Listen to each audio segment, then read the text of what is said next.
On sait que l'âge moyen des premières règles, c'est aux alentours de 12 ans. Mais voilà, si on attend ce moment-là pour en parler, eh bien c'est souvent un peu tard. Aujourd'hui, on va voir ensemble comment transformer cette discussion, qui peut parfois faire un peu peur, en un vrai moment de complicité. Pour ça, on va s'appuyer sur un guide vraiment bienveillant. On est d'accord, cette appréhension, elle est tout à fait normale. Beaucoup de parents, de tuteurs, la ressentent. On a peur de dire une bêtise, de créer un malaise ou juste de ne pas savoir quoi répondre. C'est tout à fait humain. Alors comment on s'y prend? Allez, on plonge dans le sujet. En fait, l'objectif, c'est bien plus qu'une simple leçon de biologie. Il s'agit vraiment de construire les bases d'une communication ouverte, honnête, pour toute la vie. Ce n'est pas juste une conversation, non, c'est une porte qu'on ouvre, une porte vers la confiance. Bon, la première clé, et c'est peut-être la plus importante, c'est le timing. Il faut choisir le bon moment pour créer un espace sûr où la curiosité n'a pas peur de s'exprimer. Le guide recommande de commencer à en parler vers 9 ans. Alors oui, ça peut paraître super tôt, non? Mais en réalité, il y a une excellente raison à ça. Ça laisse le temps de digérer l'info, de poser des questions, de s'habituer à l'idée, bien avant que le corps ne commence vraiment à changer. L'idée, c'est vraiment de prendre les devants. En parlant bien avant, on désamorce complètement la peur, l'effet de surprise, la honte parfois. On remplace l'inconnu par de la connaissance. Comme ça, elle se sent préparée, en confiance, et pas juste effrayée ou prise de court. Franchement, c'est un vrai cadeau qu'on lui fait. Et puis, il faut savoir que le corps est un excellent compteur. Il envoie des petits signaux, des indices discrets pour annoncer les changements qui se préparent. Apprendre à les décoder ensemble, c'est une étape super importante. La plupart du temps, la chronologie est assez claire.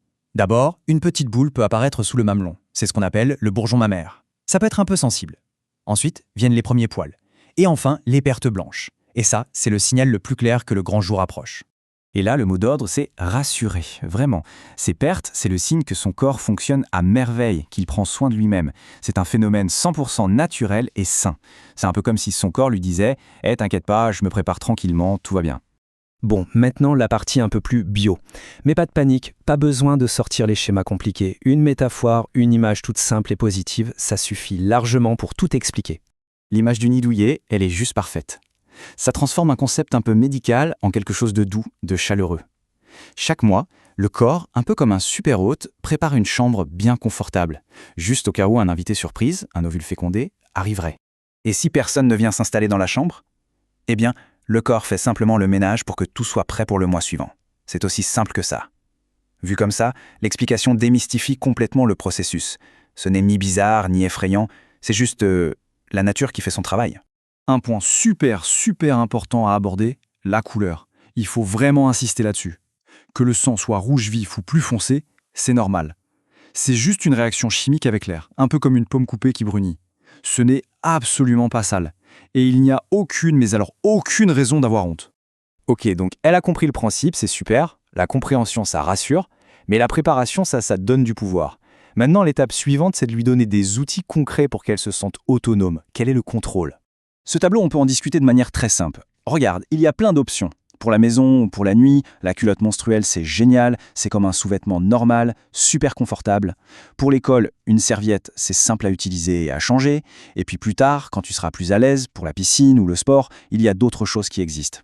L'idée, c'est de montrer qu'il y a une solution pour chaque moment de la vie. Et un truc tout bête, mais qui change tout, préparer ensemble cette petite trousse à glisser dans le sac d'école. C'est un geste tout simple, mais ça peut calmer une bonne partie de son anxiété.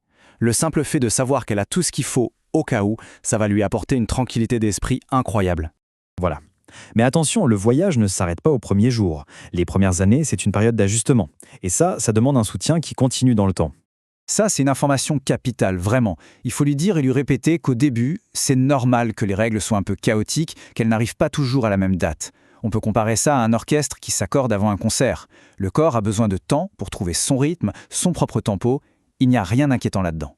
On peut aussi parler des petits trucs qui font du bien si ça tiraille un peu. Proposer une bouillotte chaude, une tisane apaisante. Ce n'est pas juste pour soulager une petite douleur. C'est aussi une façon de transmettre un message important, celui de prendre soin de soi, d'être bienveillant avec son corps. Et le plus important, sans doute, c'est de s'assurer qu'elle ne se sente jamais seule avec ça. Lui dire clairement, si je ne suis pas là, tu peux aller voir ta tante, l'infirmière de l'école.